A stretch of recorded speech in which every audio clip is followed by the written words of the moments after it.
यहाँ आपको बताएं कि पाकिस्तान सिविल एविएशन अथॉरिटी ने कराची एयरपोर्ट पर 120 एकड़ पर मुहित कार्गो विलेज बनाने का फैसला कर लिया है। तफसीलात हासिल करेंगे डॉन न्यूज़ के नुमाइंदे सैयद वसीम से। सैयद वसीम, बताएगा इससे मुतालिक आपके पास क्या तफसीलात हैं? जी बिल्कुल, देखें, एयरपोर्ट पर नए कार्गो विलेज मंसूबे को सिविल एविएशन बोर्ड में मंजूरी के लिए पेश किया जाएगा और इसका जो रकबा रखा गया है इसमें सिविल एविएशन इंतजामिया की जानिब से बताया गया है कि 120 एकड़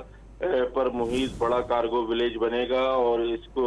सिविल एविएशन के जो शोबा कार्गो की फिजिबिलिटी है वो डीजी सिविल एविएशन ने मंजूर कर ली है और कराची एयरपोर्ट पर कार्गो विलेज पर जो कार्गो बिजनेस करने वाली एयरलाइंस और कंपनीज के दफातर भी बनाए जाएंगे,